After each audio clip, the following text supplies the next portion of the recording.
How about the most contested hero of the group stage? It's Monkey King. 110 bans, 31 picks. There is a 98% chance that you saw this dude's face. What? Hello? हाँ सुन रहा हूँ. Lag हो गया.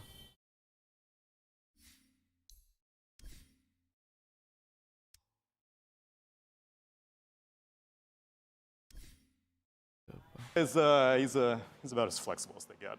But how about highest win rate hero? Well, there are a few heroes that had like 1 or 2 picks, 100% win rate, like Drow and Chen, but it's Winter Wyvern that interests me. 9 picks, 89% win rate. PSG LGD even first phased her twice and won. In fact, her only loss was when Quincy Crew picked her against Team Spirit. But I don't want to bore you with the details. I know. You want to know, who should you be spamming in pubs? Who should you be spamming before maybe a nerf? I don't know, 2 weeks or so? I don't know when the patch is, I promise, but look no further than this specimen right here, Elder Titan. Now I know this may be a little hard to believe, but he had 52 picks, 62% win rate throughout the group stage. I might have a little theory on why that's the case. थोड़ी देर बाद देखूंगा pant भी नहीं पहन के रखा है, एक चड्डी पहन के रखा है. कपड़े सही है. Doesn't matter how पूरा good स्टेज you are इनका at the नकली. game. Everybody's the same player. Starting हुआ ना तब दिखाया था. Yeah, floor मुझे लगा floor उन्होंने सही है, but floor भी नकली है.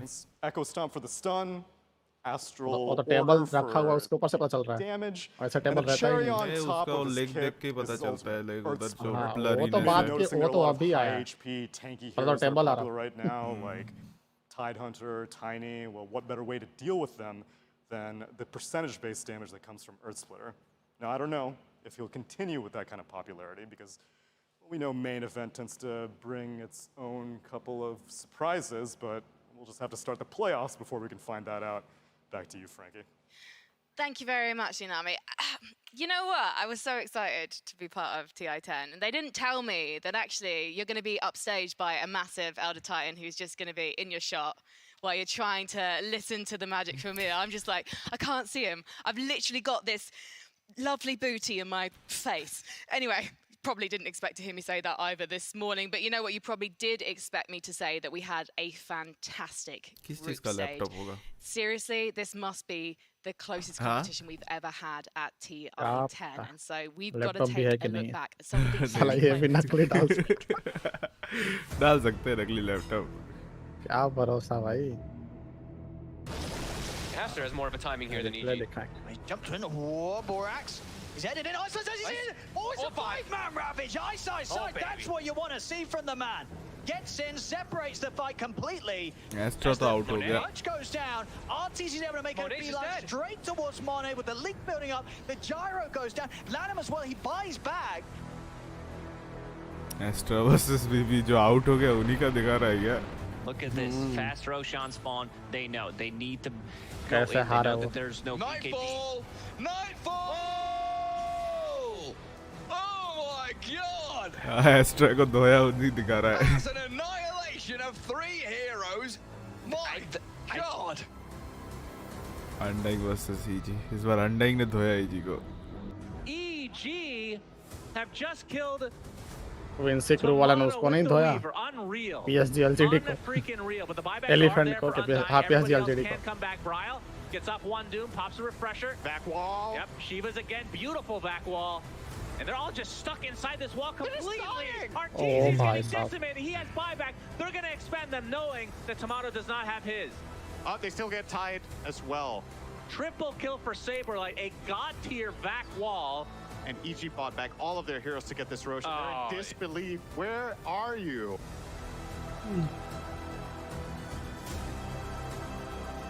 Team 1 versus Alliance. ये भी out हो गया. नहीं ये क्या है team 1. Thunder और Astra out हुआ. Aster है. वो है Astra है. Thunder और SG Gaming और Thunder. Astra lower bracket में. Oh भाई ये मस्त. Just happened. And now just down the mid. 90 seconds also. It was a Reaper.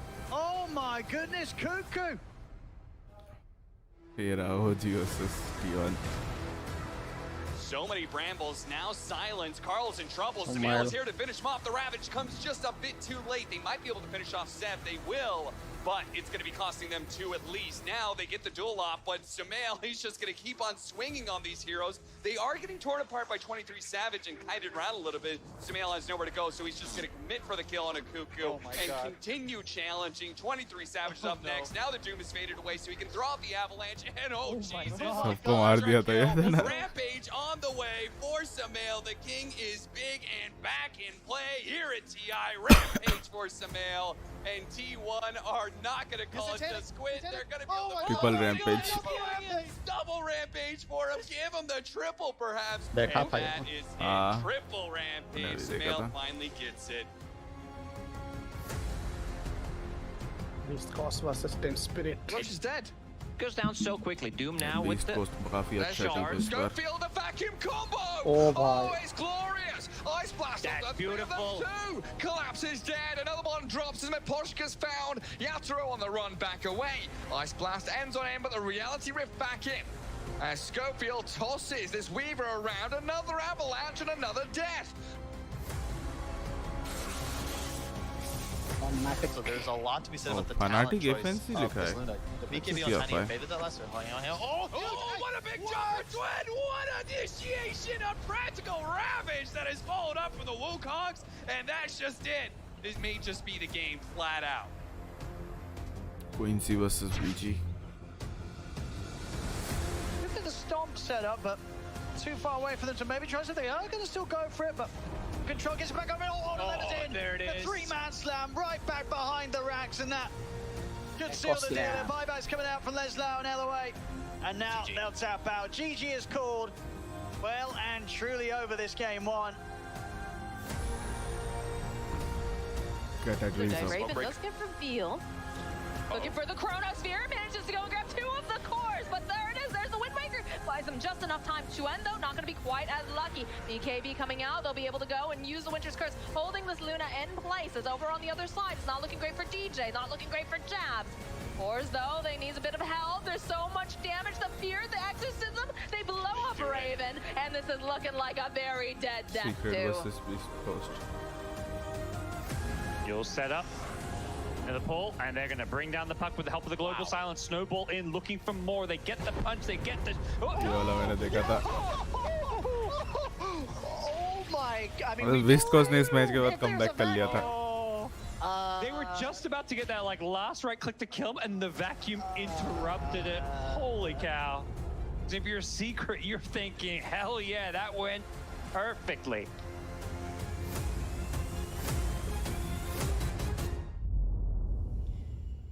You probably noticed there, we did say goodbye to Thunder Predator and Yes, Sports in the group stage. No one wants to go home early, but they did incredibly by getting to the group stage of TI. But right now, we do need to talk about the main event. This is our schedule for day one. We're starting off with the upper bracket, so Team Spirit and Invictus Gaming will be taking their seats shortly on the stage here. RTX graphics card, उसमें green screen के साथ ये अच्छा बन जाता है ना. We've got the heartbreak matches. We've got green screen की जरूरत भी नहीं पड़ता है. Ones. Can you call any of these? Can you predict any Nvidia of them? sponsor नहीं No, होगा. it's best of ones. Everyone's lost a game at TI so far, right? No one's undefeated. So correct. It's a best of one. That's sorry. What you want some hot takes You're here? too nice. I'm going to go to I'm going to go to Purge for a hot take. I was also similar take as Trent here. You'd be disappointed, but it's very difficult to predict the best of ones because there's a lot of prep that goes into it. You might have some strat prepared. Your opponent could do something different.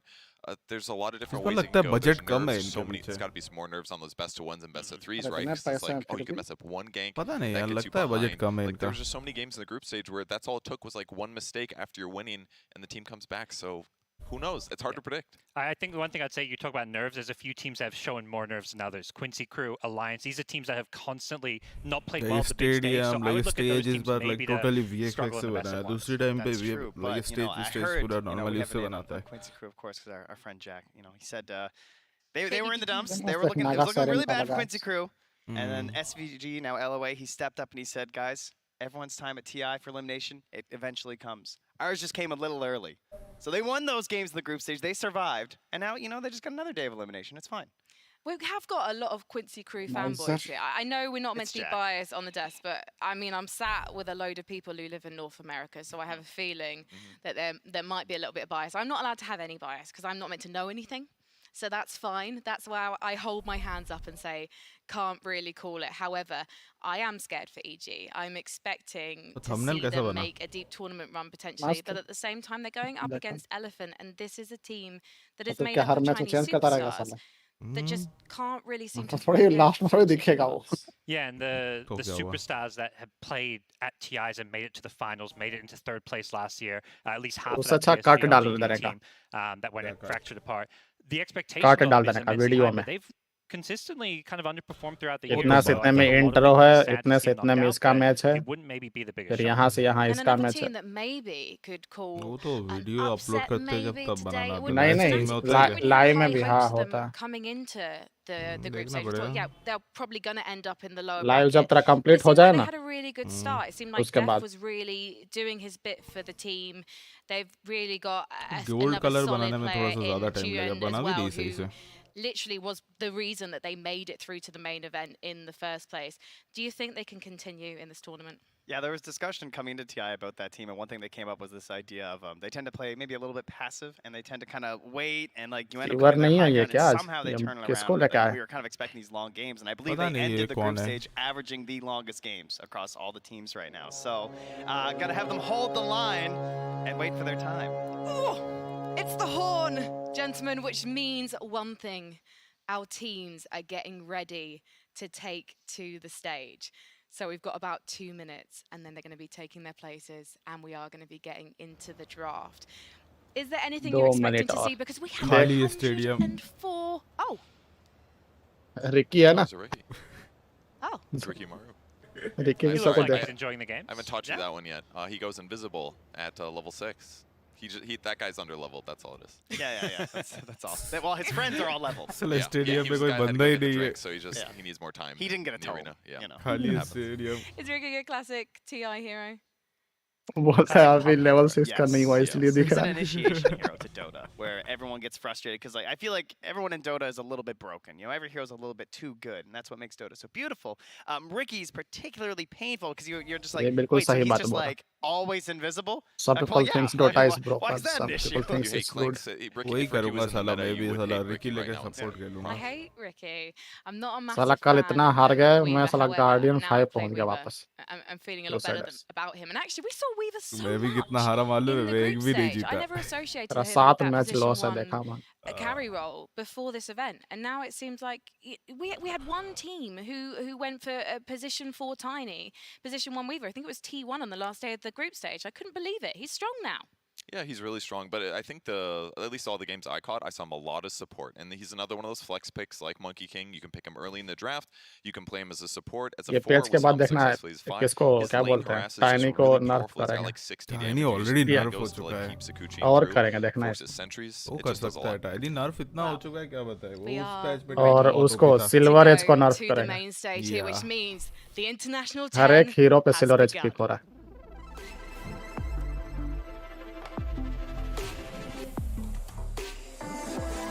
Mira. Tokyo. But this is not the same Tokyo. Totoro. Sumail OG versus Quincy Crew का होता मजा है देखने में. Sumel versus उसका भाई. आज उसका है ना OG versus Quincy crew. But do not underestimate these boys. Led by Miposhka, who did come top 8 at TI7. Stadium में एक भी बंदा नहीं है. IPL से कब मारा चिल्लाने का sound. Of the young players are definitely not going to be looking scared. करना पड़ता है भाई. गवर्नमेंट बंद करा देगी वो अलग. देख स्टेडियम कितना छोटा है इस बार का. Absolutely fearless.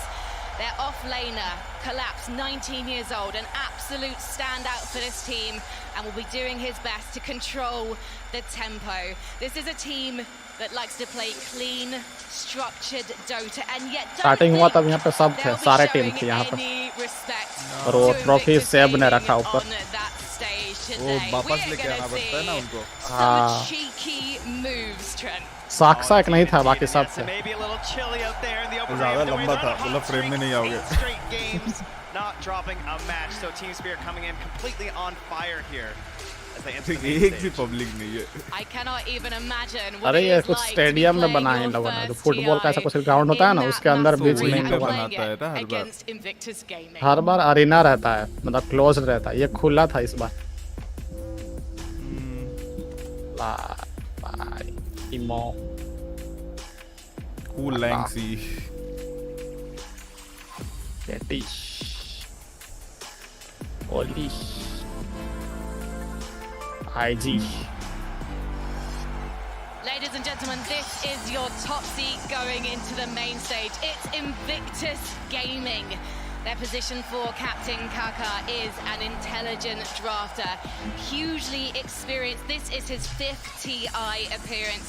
He even came second in 2017 with his team Newbie. But meanwhile, he's joined by his teammates JT and Ollie. This is their first TI and Fly China वाले starting to ये clear. Hair wash या है वो माथा वाथा नहीं करते क्या ठीक बाल बाल इनका मास्क भी देखना सस्ता वाला मास्क 5 रुपए वाला साला इधर नहीं ये देखा मैं इनका साला हेयर का कोई होता ही नहीं डिसिप्लिन और अपने यहाँ पे भाई मम्मी तेल में लगा के दम से चिपका देती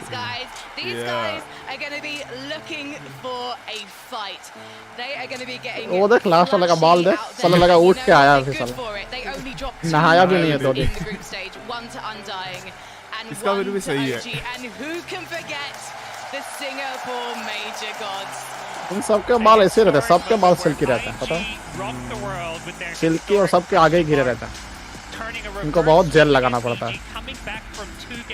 जेल तो कम है उसके साथ साथ बाकी चीज भी लगाना पड़ता है And you know what? I think it's a moment that deserves revisiting. इस बार पूरा ब्लैक एंड गोल्ड थीम किया है इन लोगों into detail. Golden at theme है Invictus इस बार Gaming. Black and gold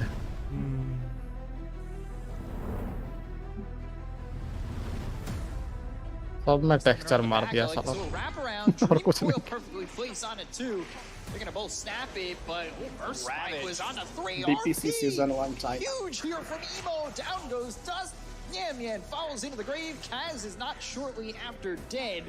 And while TZY he'll run, not sure he gets out of this one. Slowed up by Fly, pulled back by Emo, and they are on him and ready to kill off a 4th. Man, what an RP from Emo.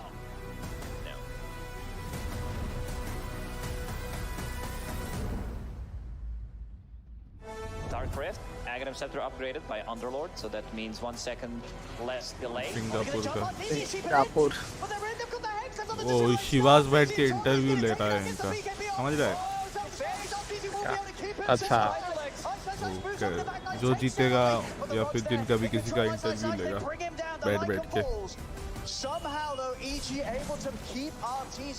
Given आया था हाँ आया था ना मतलब video आया था conference हाँ उसका वीडियो आया था नहीं लाइव नहीं आया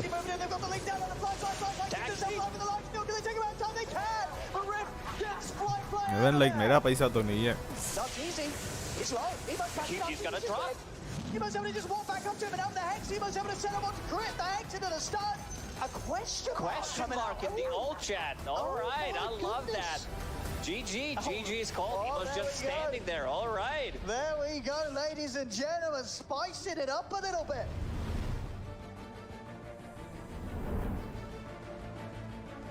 क्या दिखा रहा है Very hit or miss on the hero. Sometimes he owns incredibly hard. Nice cut down from a tree. Beer. Following that up with a spear, so a lot of stun time with the arrow. Really इसका match है by JT. IG versus इसका That's just why he is considered the best offlaner in China. JT is an absolute beast. चला इतने मुश्किल से बनाया thumbnail वैसे देख रहा हूँ Lonesorb is down on Underlord, but he needs to like precast it on Sven before Sven gets a good jump. now they can start things. Arteezy, it's a little fly, they get the drag back. They do turn with the stun onto the two of them, but they bring down Arbed. Arbed will go down, Arteezy as well getting turned. Arteezy's got the one. तो लगता है इधर IG lose हो गया देखो that's like easy 2 match जीत चुके थे EG trying to get back in to help him out, but the supernova goes off. They've all been stunned. IG's having a time down Arteezy getting brought down. Arteezy's dead. IG finding up with the magnetize. ये power trying to do his best to rectify the fight, keeping the magnetize going, but the spike carapace trips up crit. IG turn, they take him down as well. JT, perfect Lotus, lays it down. क्या बोलता है भाई मतलब Arbed to pull himself in with the vortex, and with Arbed gone, things start to fall apart very quickly. Perfect use of the supernova to guarantee that stun on Arteezy's revival from the Aegis. Got 10 seconds to black hole. Evo, refresher shard, double abyss. इन लोगों ने पूरा comeback किया था इस major पे 4 astral chat charges. He's in straight away with the fingers immediately bursting down. Arteezy's going to get taken down. Jump over with the Abyssal Blade over towards Ice, and Arteezy, they're out of the game. IG, they'll turn towards more. GG is called as IG are your champions of the Singapore Major. And they come in and they achieve the reverse sweep against देखा ही नहीं in the था best of 5.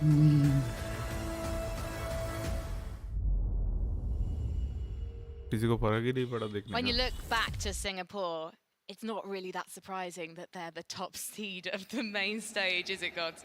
Yeah, after that, they didn't do as well at the next major, but they were there playing with a stand-in, and they were also kind of already secured their TI slot. So we've seen this team just really grow, develop. They've been बोला मैं playing turbo खेल together के आता for हूँ over 2 तब years तक now, forming in late 2019, and it feels like everything is तब तक clicking. निकल लो They're in that Singapore major form here मैं at TI. टर्बो खेल So लेता हूँ literally, they've just been मतलब spending the seriously last couple करोड़ों of years करोड़ों कमाता है और ये साला 5 रुपए वाला मार्क्स पहन के आया 5 रुपए में वो भी बंडल में मिलता है वो deciding to reassemble. एक नहीं बिकता है वो मार्क्स अबे ये लाए नहीं होंगे ये यहाँ से देते ना है ना वो बंडल वाला लाके आता है इवेंट वाला लाते हैं बंडल में इवेंट वाले इतना सस्ता नहीं लाएंगे उसमें TI लिखा होगा तेरे को लगता है साला देखा होगा माउस पैड नहीं देखा तुमने उसमें डोटा लिखा था डोटा का ही माउस पैड था Regions are known for breaking apart faster and like trying to fix things by swapping players, but this was a real ये देख opportunity to चेयर देखा चेयर पे भी TI का लोगो बना के रखा है and I think that that's something that a lot of secret players lab का have even talked special about, भाई where people are trying to be more open and trying to say like तुझे लगता है marks उतना टट्टी marks लाएंगे maybe other than just like the coach and the captain discussing it, but trying to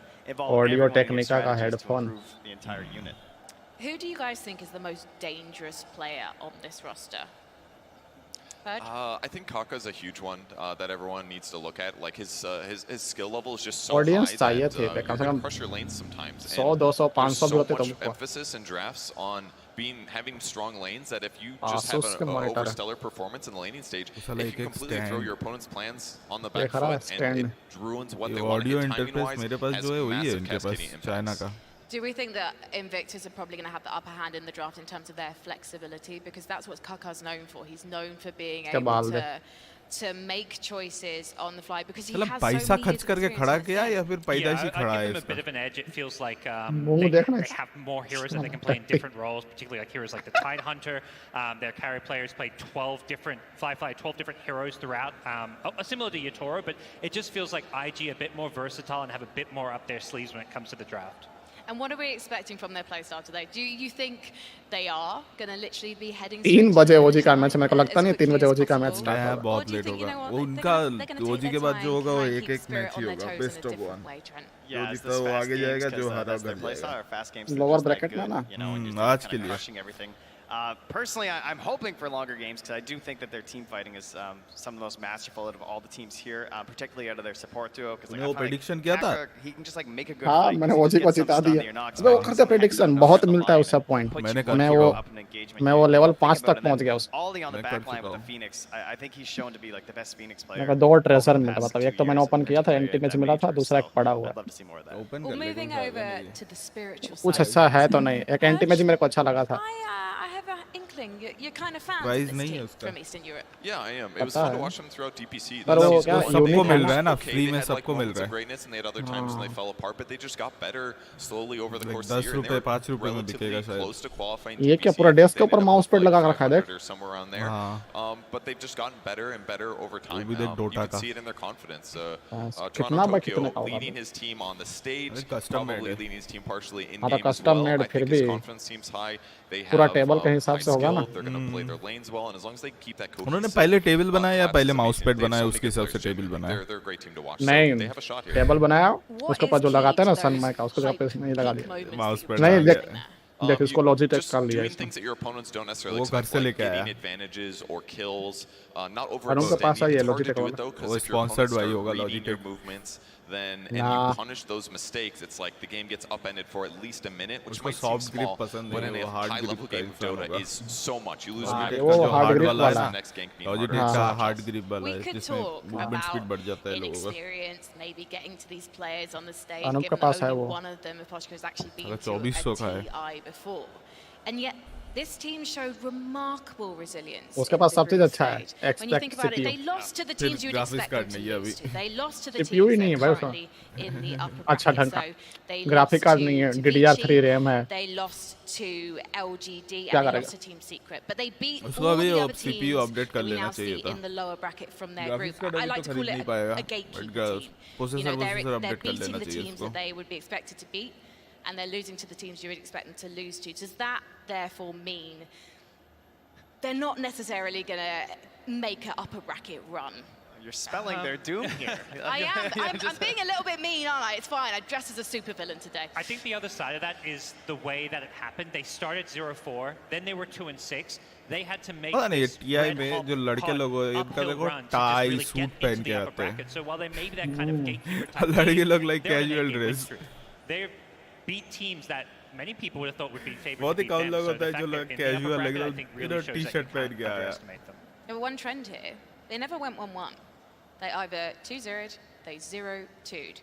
If they don't get the momentum going out against IG today, can they really get themselves together for that second? I think so. I think they have a good shot. I think it gives me a lot of faith that That they तेरी बहुत started super the jar, group match stage तो चालू with कर। losses. Because if you're a fresh team that doesn't have a huge amount of TI experience and you get all those losses, it just feels like, oh, I even heard from one of the Russian talents saying that he saw them arguing too excessively about like mistakes in game, because it was a player that has played high-level competitions. He mentioned that he'd seen them doing it, so he says you just got to move past that. There's too many games. Don't focus on the little stuff. So the fact that they were able to like maybe less constructively argue, but still like win all their games afterwards, that looks really good for their overall confidence. So yeah, I could see them losing game one and still coming back. It is kind of hard to talk about Team Spirit without thinking about Virtus Pro, their regional rivals, who went 7-0 in both of their DPC seasons. How does Spirit compare to VP playstyle-wise? Yeah, it is interesting because you don't want to like lump them together just because they're from the same region, but I mean, they're both pretty young teams. They do tend to play like fairly similar. I guess in a lot of ways, Team Spirit is just lacking some experience in certain departments, like particularly, I guess, like the hero diversity. Like I think that's something that VP has, and it's also something that IG has, and so that's a little bit worrisome, I would say, coming into this, that the draft is definitely going to be playing a major factor. Are we expecting anything in terms of heroes today? We have got our fabulous draft panel coming up soon, but I'm just wondering if there are any kind of signature heroes on either side that each team is going to want to ban, or any kind of combinations that they might be thinking of. It's a Mars fight, I think, for the most part, right? The two offlaners have a fairly similar hero pool, the Tide Mars being the two big ones. And those two heroes have both been really solid throughout the tournament, so either hotly contested or perhaps banned. I think that वो एरोगोनॉमिक chair पे बैठता है ना normal office chair एरोगोनॉमिक chair पे like जो बड़े-बड़े Toronto Tokyo is a player is like typical spirit heroes, aggressive, but he can also like sit back. क्योंकि ये सीधा स्ट्रेट होता है तो बहुत दिक्कत होती है He's very high skill, has excellent games, but probably spirit heroes for expensive him से ज़्यादा है कि is the other thing that हमारा सेहत के लिए भी नहीं हाँ Any particular spirit hero you think is going to work well against the opposition? you know, Void Spirit, Ember Spirit, potentially Storm Spirit type of heroes are definitely the Toronto Tokyo specials. And in terms of the game start, how we're going to see these guys go up against each other. We've already spoken, I guess, about IG wanting to finish fast. Do you think Spirit are going to be in the same boat today, Trent? I mean, it is the best of threes, which is good, because I think like the best of ones, they tend to really stall out. Like we'll see later. Like everyone's a very like hesitant, because you're coming in with a very like tailored game plan. You're just going for that like one sort of game that you just need to win, right? But a best of three, you do have time to actually look at what's happening in your first game, try and react to it. I would imagine it to be a pretty chill game one, and we'll see where we go from there depending on how it feels. So we're not going to see any showboating later on today when we get to those best of ones. बोल But रहे maybe निकल we're लौड़े going to सब see निकल something भोसड़ी इधर flashy से today. Possible. What are you expecting? What are you hoping for? I'm hoping to see a game where Emo just